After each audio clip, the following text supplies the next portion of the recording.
Alrighty, welcome again. My name is Herbert. I'm your host for tonight. Sounds like a Tonight Show, but so welcome in this session in Metaverse and NFT. We got the teams here. We're going to experience the creativity of the hackathon participants and your ideas. Want to hear how creative you are. So it's Metaverse, it's NFT non-fungible tokens. Want to see how far we have progressed since 1992 from Steve Nielsen's novel that started this whole thing. And so all your projects will be scrutinized attentively by our judges, coming from lots of different backgrounds. So let me just introduce the judges to all of you. We have Olaf Kassenby, the founder and the chief investment officer of Polychain Capital. He's a former head of risk at Coinbase, but he was the first employee. We also have Jaroslaw Griswinski from ASI GIG, a member of the management team from ASI Gaming Investment Group. Jaroslaw specializes in capital market law and commercial companies law, as well as the organization of investment projects. We also have Tekin Salimi from DAO5.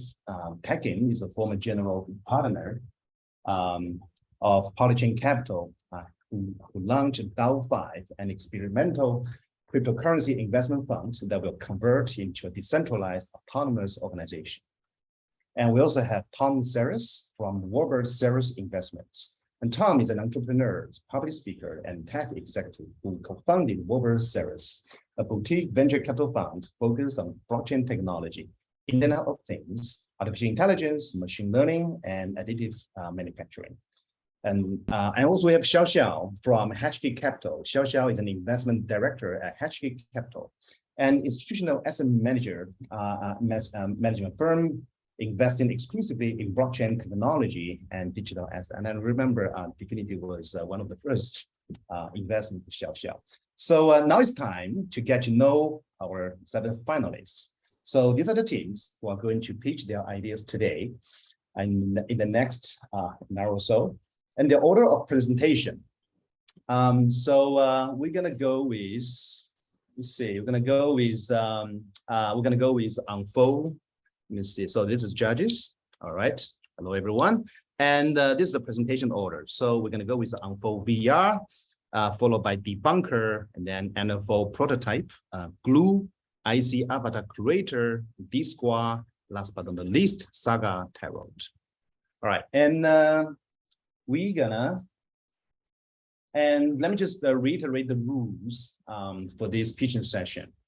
Each presenter has 6 minutes for the demo and presentation. So please be on the clock. We're gonna have a hard stop at 6 minutes, and I will give you some cues in the 60 seconds before the 6 minute mark. And after the demo, each presenter will have 3 minutes for Q&A session from the judges. And please be very mindful, be punctual about the time. And I will have to grab the mic away from you if you run over. Time you also pace yourself, carefully.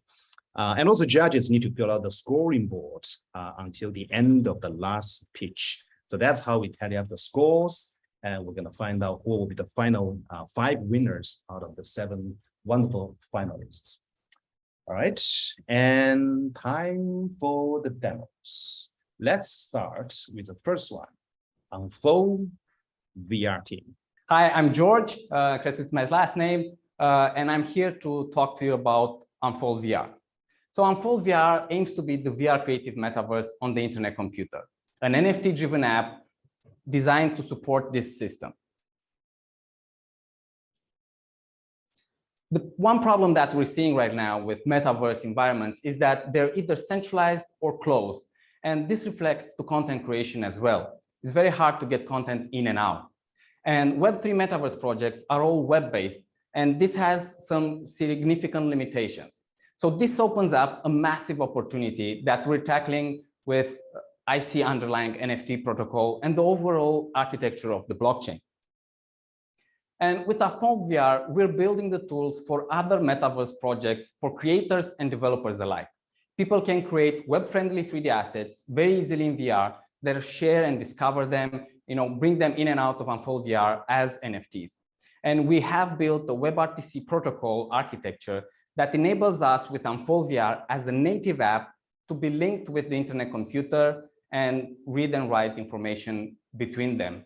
And we'll be opening this to developers in the near future. So for Supernova, we've managed to build a whole bunch of features, and I'm very excited to share them with you today. And let's jump in. So with me is Robert, one of our senior developers. And here we have the web app, which is live, a bunch of NFT links, a signaling server below, and the VR app on the left. So all of these NFT links will be pulled from your wallet. Currently, we're manually input them. So we pair with the VR app, and this generates a code. And once the pairing is done, the WebRTC protocol enables us to read and write information from the VR app to the internet computer app. So Robert right now will select one of the lobbies. Let's go with the minimalist space. And this is the heart of the app. All the features are accessible from here. So let's say we want to configure this home space and add some 2D NFTs. These are the same NFTs that you saw on the web earlier. So we're reading them from the chain in the VR app. And if we go and look at the web app, we can see that these two NFTs have been displayed in VR app. So we can see the app is reading and writing. So now Robert is going to play some nice 3D NFTs. We were very fortunate and grateful to work with District, Poke Studio, and Versatile to create some of these optimized for VR and for the web. And let's jump into the Create tool, which is one of the core features of our app. So in Unfold VR, you can create content that's VR ready, obviously, but this is also web friendly. So you can export this content anywhere on any other Metaverse projects. Let's try the voxel tool. So this is very easy to share, very easy to integrate with other projects. Let's save this one up, Robert. I think it looks amazing. So once this is shared, this is going to be added on your library. And on the left, on the Discovery tab, you can see other creations from any other user in Unfold VR. This is still early whip, but you'll be able to join the same VR experiences. Let's very briefly go through some of the other lobbies. So the idea with Unfold VR is to customize your space, to make it your own. And you can customize it with the architecture that you start with and with the NFTs. And we are planning to expand this feature in the future with many other features. Thank you very much, Robert. This is a New York City space. Wish I were here. So everything that you saw right here is live and functional today. You can sign up. We already have quite a bunch of people joining in, but our vision is bigger than the scope of the Supernova Hackathon. So part of that vision is using the same WebRTC protocol to stream VR content to web users, so eliminating any friction. Hi, Elena. Hi. So Elena here is demonstrating how you can have a conference, you can have an event, you can explain a difficult concept in VR for the web or for other users using the same architecture and the same tools of Unfold VR. So thank you very much, Elena. I'll go back to my slides now. So you already seen how our vision includes some other features, and I want to share a quick video with you illustrating them. So the multi-user events is something that we're very excited, and we are imagining this platform. I'm actually seeing Dominic here giving these talks. So, but another key element is interoperability, and we've worked with partners to bring 3D content in VR and across all the Metaverse ecosystem. And this is on-chain, this is also live, and it's the same NFT that you saw in the VR app. So it's a 3D model and it's compatible with anything. And everything you create in Unfold VR will be minted as NFTs so you can trade and share across the ecosystem. And finally, our app is powered by NFTs, so you can use them as add-ons, you can use them as expansions and rewards. We have over 6 years of experience in the VR ecosystem, and we have an amazing team. Probably you'll see them later. Now, Unfold VR is a community-driven project, and we want to empower creators and the community in general to build an open environment, to create a true metaverse. Unfold VR is the building block for the IC Metaverse ecosystem. Thank you very much for your attention, and I'm welcoming your questions right now.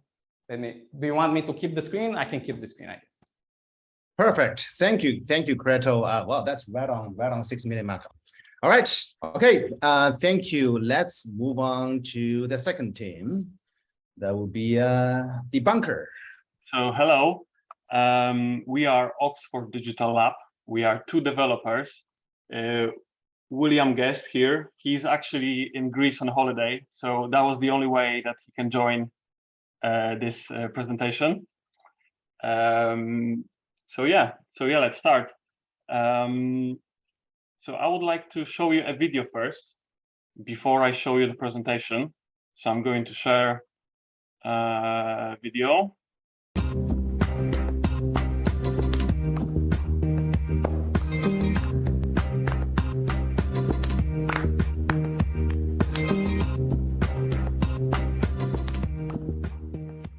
Let's see what is this all about. Okay. All right.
Okay, so that was the video, and now I have a few slides.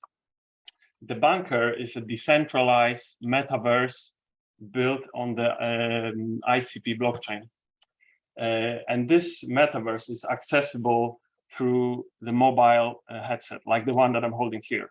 So the mobile VR headset is basically the same as phone, but you can actually put it on your head and you can be surrounded by the content. I think everyone is pretty much familiar with that concept.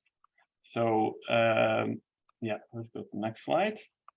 So Debunker allows 2 people to communicate and interact entirely on chain inside the virtual space.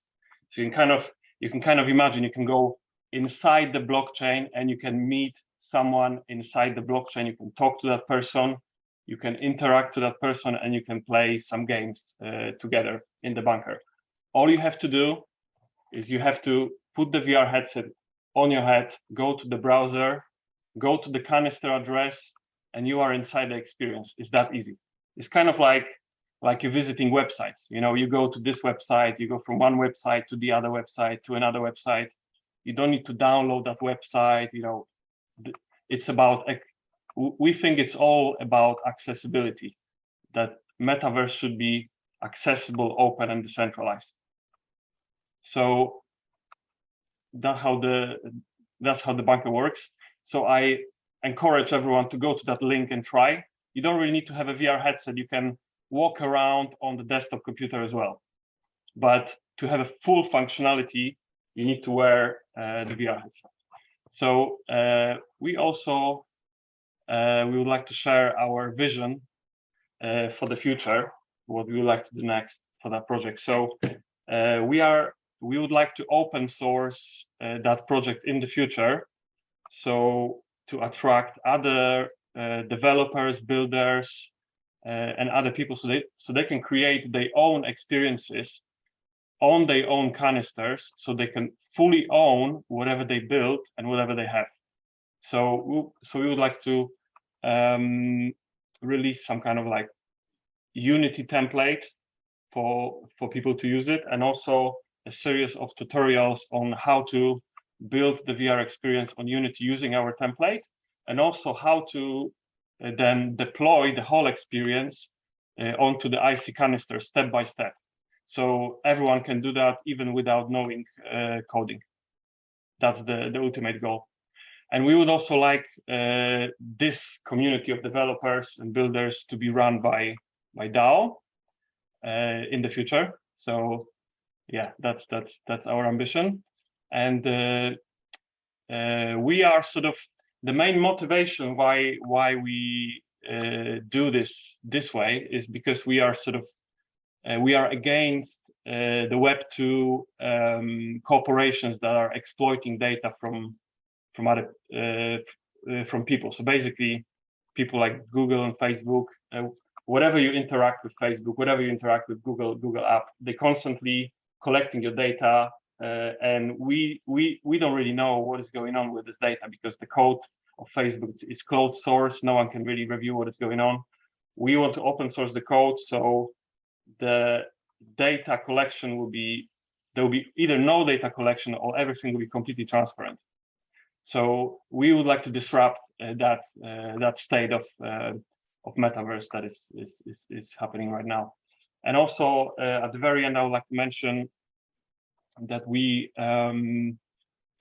put the user experience at the center of development, and we think that user experience has like 4 main pillars, and it's performance, it's interaction, it's immersion, and communication. So we think that the experience has to perform, so it needs to be a certain frame per second rate, so the experience feels smooth and nice. There should be some interaction with objects, so people can actually Michael, touch. I think we are the time is up. Oh, 6 okay. minutes. Okay, 6 minutes. okay. You almost done. I basically finished, so yeah, that's fine. Okay, thank you guys. Time is up. Thank you. All right, thank Bye-bye. you, thank you very much. Yeah, great job, guys. Thank you. All right, so time goes by fast. Let's get to Dennis NFO prototype. All right, Apocalypse is a video game developer where we're focused on changing the way people experience games. We're a very experienced team. We've been around for quite a while. We've worked on such games as Blood Omen, Legacy of Kain, Eternal Darkness, Metal Gear Solid, Twin Snakes, Warframe. The leadership team has over 90 years of cumulative AAA gaming experience, and I was inducted into the Hall of Fame a while back. The challenge with NFTs, and when you look at gamers in the general gaming market, is gamers do not like them whatsoever. They see them generally as scams and rug pulls, and there are a lot of other challenges as well, particularly the general nature of an NFT, which it is a receipt only. It doesn't generally encompass the asset, and in cases there have been already, and if you're not careful, you can get an NFT, pay a lot of money for it, but if the actual thing that you're buying is not secure, then you can be left with the receipt. And this has happened many times, surprisingly. And you can look on the web for all these. So what we're trying to do here is give gamers what they want and give people who want to join the metaverse something where they can feel secure ownership. We want to create basically fundamental building blocks where we can give high quality games that are engaging, and do things where gamers can feel that they own it. And as an example, generally when you purchase, say, a game on Steam, you don't even own those games. So if Steam ever goes down, all the thousands of games that I've bought on Steam, suddenly I will not be able to play them. So this is what we're proposing here with NFOs, is one of the things that's going to be a fundamental building block for completely changing the game. So we're excited today to introduce the concept of a non-fungible object. And a non-fungible object is the next step towards giving people secure ownership in Web3, and where you have a token, which is generally just a number. A non-fungible object will contain code, images, data, everything that you could possibly imagine within the thing that you're buying. And in order to demonstrate how we would use this, let me introduce Deadhouse Sonata. which is a narrative-driven action RPG where you play the undead fighting the living. And here, what we're going to do is play the game, pick up a non-fungible object and put it to the IC. So here we go. All right, let's walk through what's happening. We have the vampire dispatching some enemies, and as he dispatches this one, a tarot card drops. You can see here the tarot card is displaying itself on screen, and we're going to walk over and pick this tarot card up, which will assign it to the player. Once the tarot card is assigned to the player, it will be asynchronously moved into an NFO on the IC, giving it permanence for the player. Everything that's intrinsic to that tarot card will be stored in the NFO on the internet computer. Okay, so let's take a look at the internet computer, and what do we have? There is the card, and you can see it's got some player history, it's got details of what the player has done to get there. This unique history will persist and grow with an item forever, even as it potentially changes hands in future transactions. Player stories will be written and passed down and become part of the lore of the game. Okay, so there's an example of a AAA game utilizing NFOs. For future work, what we would like to do is formalize this prototype and create a system that everyone can use on the IC. Beyond this, we want to start merging the concepts of ethical free-to-play with complete ownership and community DAOs. And what this will allow us to do is give gamers true ownership and launch an IP for the first time in video game history, and actually allow gamers to own some of that content. And we have a much more detailed model that there's no time to explain today, but we'll have gamers actually owning the game. We, of course, would love to do an ICO and look at revolutionizing the metaverse and launch Dead House Sonata with NFO and free-to-play ethical implementations in October of next year sometime. And eventually, of course, make it completely open source, running on the IC when the time is right and as soon as we can. So I decided to make this 5 minutes, so there's 4 minutes for questions if anyone has some. I hope everyone likes what they see here, and looking forward to the questions. Yeah, the next team is Glue. Hi, my name is Moritz, and I'm super excited to be here and present my Supernova submission to all of you guys. So let's start off with a small story. Let's meet Hito. Hito is the creator of one of the most successful NFT projects on the IC. Like many other projects, Hito decided to create a Discord guild for his community to talk and hang out. The more traction this project gains, the more people are joining the server. And after a while, his community of holders, they made their own private space where they can exchange ideas and discuss freely, knowing that they're among equals. At the same time, Hito wants to reward his holders by giving them exclusive sneak peeks, raffle them pieces of his upcoming collection, and interact with them more frequently. And of course, because Hito is a Web3 enthusiast, he has a DAO. And for the governance discussions of this DAO, he feels like it's important that actual stakeholders have their own space to really dive into conversations. And this is where the trouble begins. How can Hito achieve this for his community? There are a couple of pain points. First, he's more of an artist, not really a coder. Second, he doesn't really want to spend tons of money on a developer that builds this for him. And third, he doesn't want to wait months for it to be ready. And at the same time, he feels like it's odd if everyone in the ecosystem builds their own solution. So Hito is angry, he's frustrated, and he feels helpless. The best thing he can do in those kind of situations is to talk to his best friend, Motoko, to comfort him.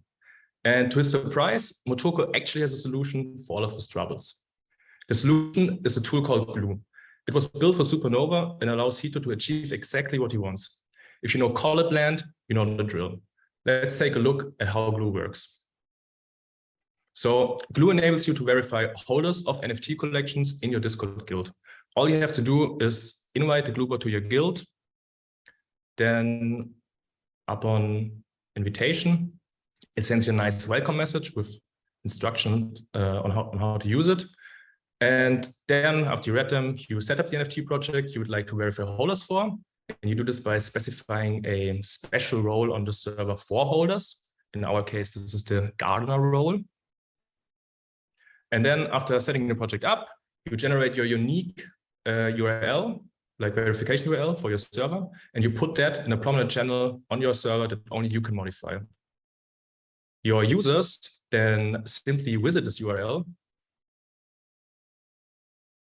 They then log in with their Discord account.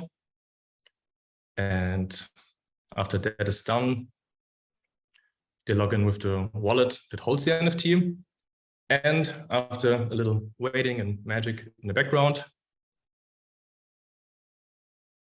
boom, they now received a new role, which you can then use to get access to certain channels or raffles, for example.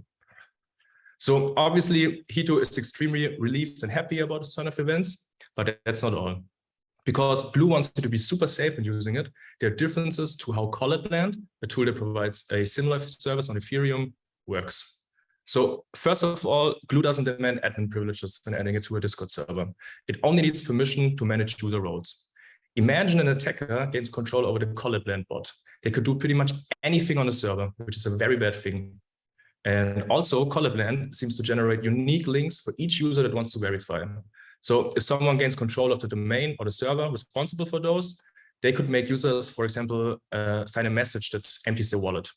In contrast to that, the link that people follow to verify their ownership for Glue is generated only once and then put in a designated channel on the server.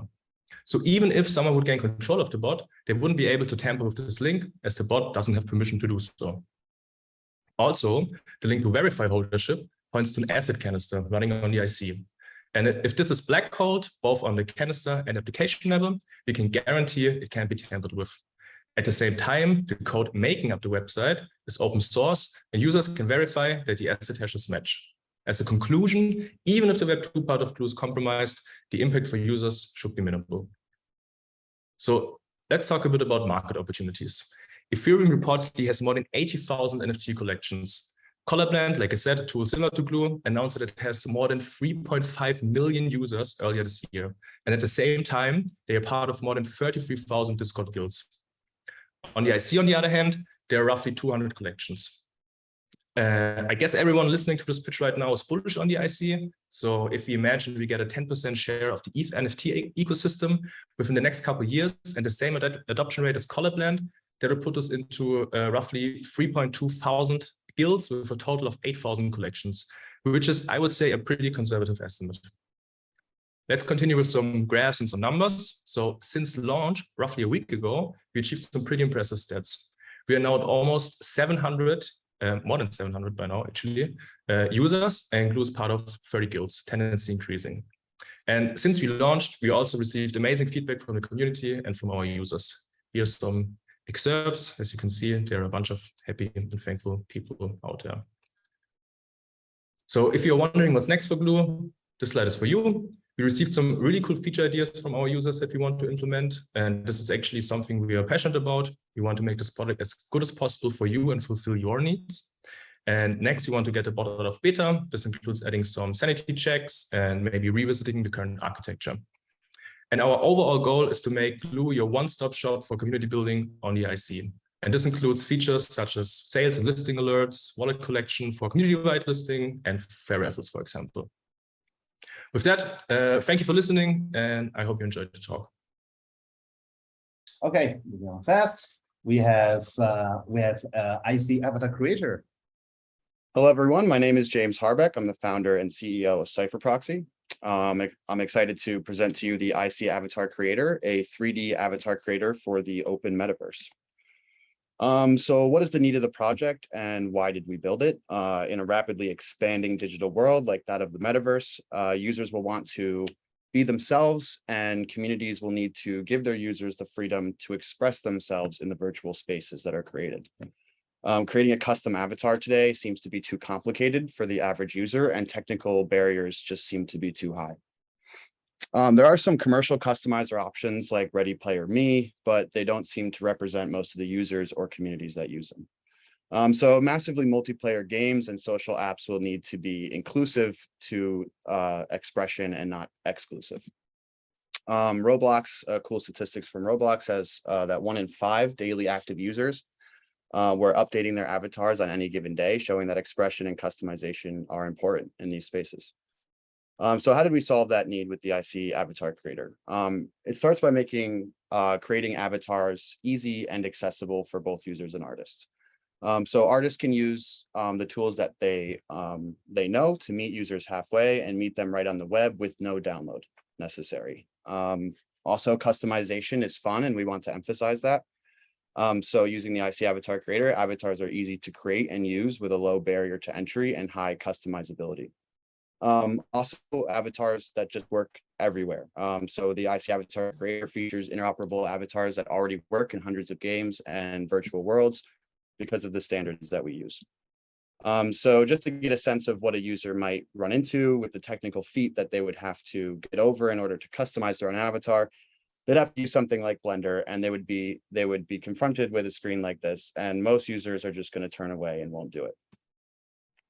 So the IC Avatar Creator is something that's more digestible, easy to use, and just and can also run in the browser and is lightweight. As you can see on the bottom bar here, you have just attributes like legs, shirt, hair, shoes that you can sort through.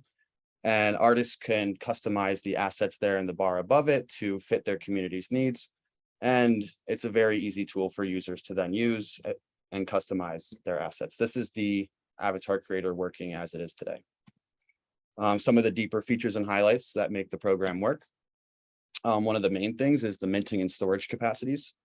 So when you mint a custom, when you have your assets all into the character creator and you're ready to mint, you would then mint the custom 3D avatar straight to the internet computer using the DIP 721 v2 NFT standard, which is one of the most widely used and developed NFT standards on the internet computer today. Once minted, it will upload and store the avatars and assets directly onto the internet computer blockchain.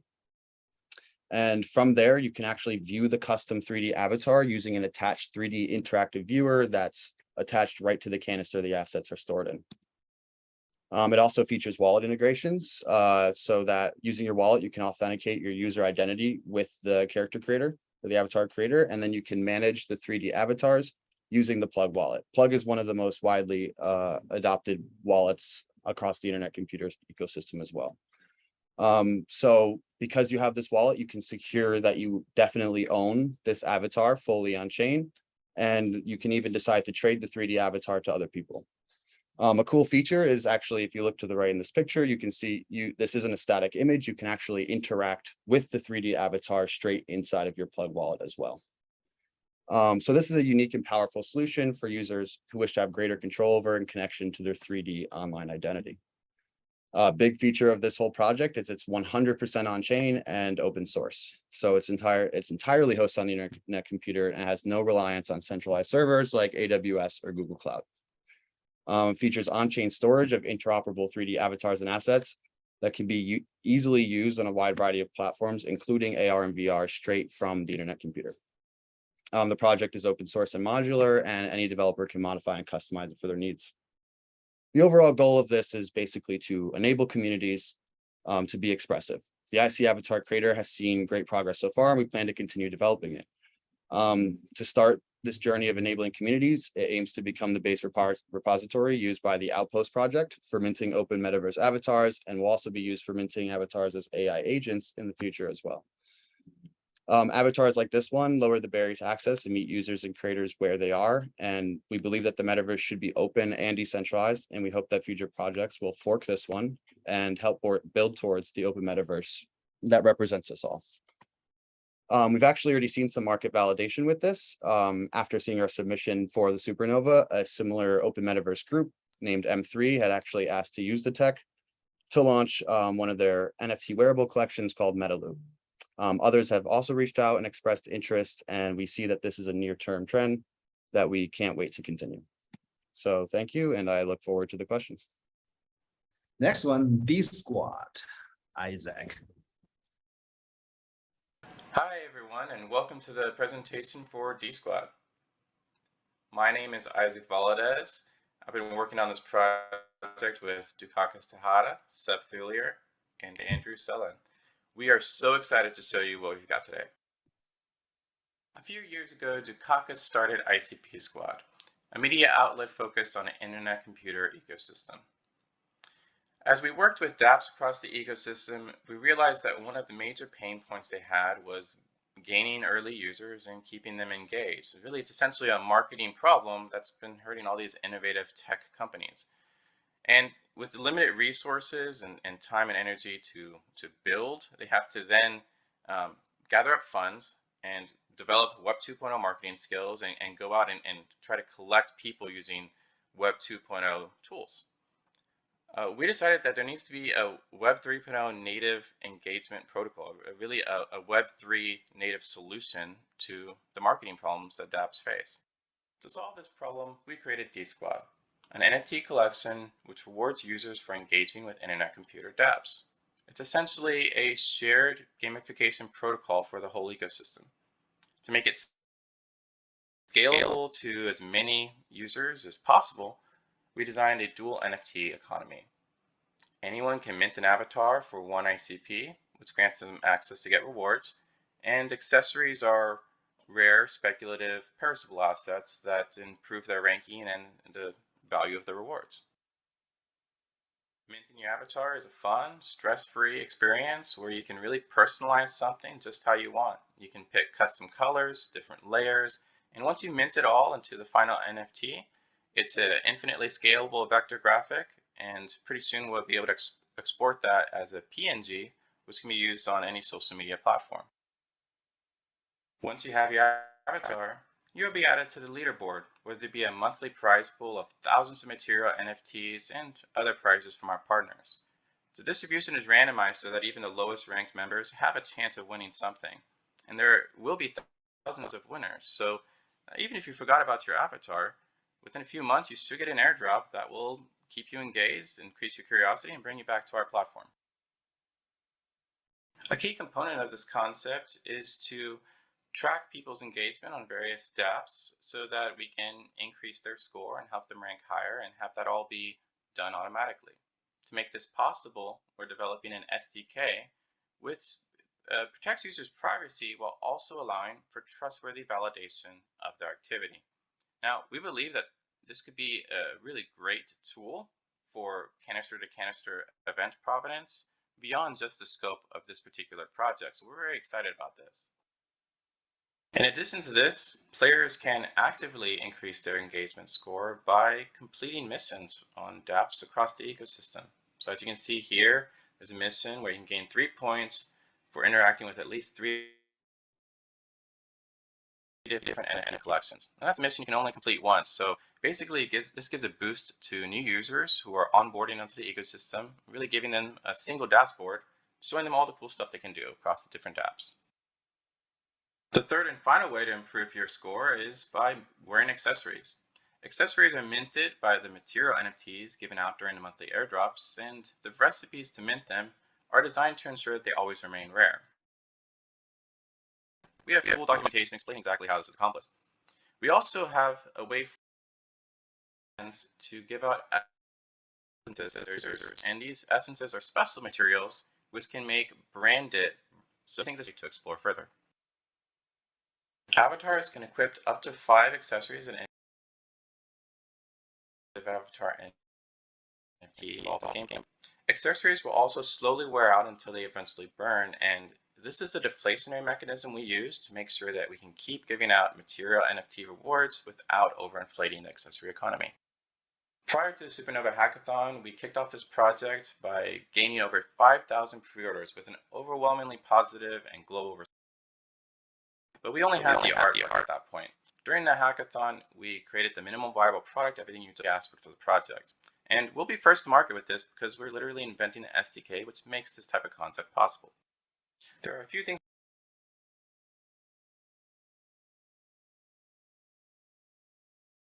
First point. Hey, Our next step is to create a gamification protocol any partner can use to drive unity with this project. And we want to make getting engagement from this audience as simple as integrating an SDK. What excites us the most about this project is that we make the internet computer the very first gamified blockchain ecosystem. If you'd like to be a part of that, we'd love to invite you to mint your own avatar. Go to dsquad.icp.page, and there you'll find all the links to our dApp.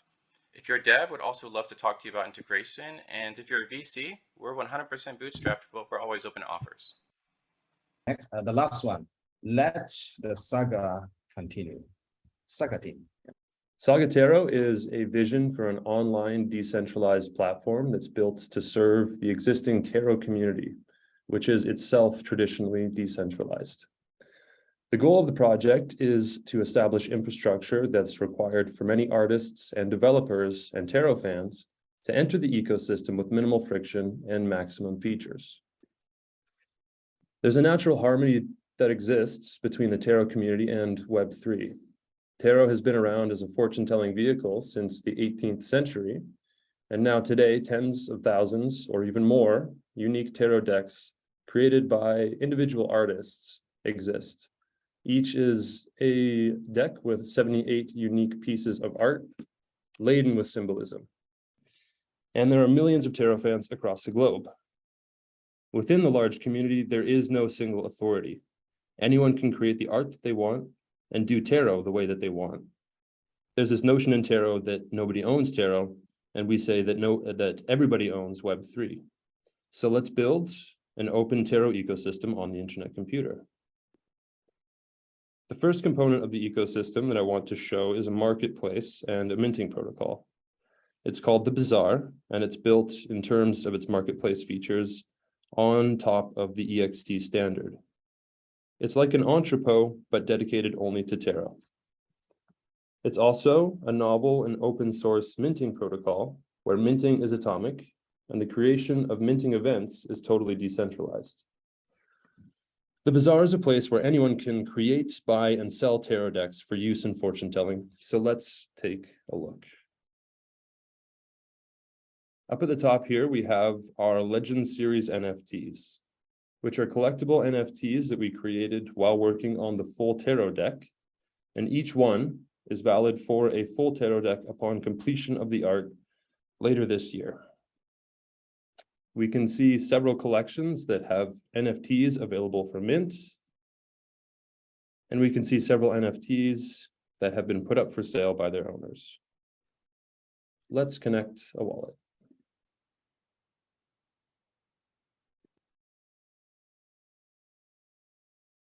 So we'll take a look at one of these NFTs here. This is my NFT, which I minted some time ago. So I can manage my listing here if I wish. And we can also see the several different views that I have on these NFTs. There's a static view, an animated view, and there's also an animated view of the NFT. There's a lot more to see in the marketplace, so you can go and check it out at bazaar.saga.cards. Next up, we're going to take a quick look at the TypeScript SDK. So this enables a developer with little to no blockchain experience to use all of the decks in the Open Tarot ecosystem very, very easily. The SDK provides plug-and-play interfaces for a developer to connect an identity or wallet, use marketplace features, access transaction history, minting history, access all of the different decks in the ecosystem and their art. So this will allow people to easily build web-based tarot applications where they get art, copy, and other content that you need for developing an application pulled directly from this existing decentralized repository. At the same time, this will allow users of these applications to bring all the decks that they already own so that their assets are portable and their experience is personalized. If you want to check out the SDK itself, you can search on NPM for Open Tarot. And finally, all of this infrastructure is here to create one thing, which is an open ecosystem of applications. So we'll take a quick look at one such app. This app is called Tarot Table, and it lets users do tarot with all the decks that they own, while adding new dimensions that aren't possible in a real-world physical card experience. This app is great for streamers, so I would love to see this used in the bustling Twitch tarot community. And it's just the beginning. This is one of many apps that would be possible. So we'll take a quick look. And that link does not work. Here we go. So first thing I'll do is connect my wallet.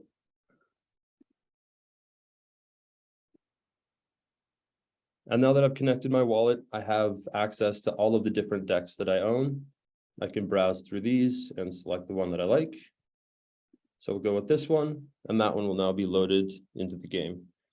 So all of the features in this app, the connection of the wallet, pulling in all of the decks that I own, this is all made possible with some very simple calls to the SDK that any developer could pick up and use with ease. So now we'll maybe just do a very quick little tarot spread, and we'll reveal these cards. And if we like, we can zoom in to get a prompt to remind ourselves of the meanings of some of these cards to help us with our interpretation of our reading. So I think that's it for me. Thank you for your time and good luck to all the other finalists. Let's do questions if there's any. All right, I think that's all. That's all we got. Okay, I think this session I think the judges will go to the backstage to finish the scoring. So thank you everyone for watching.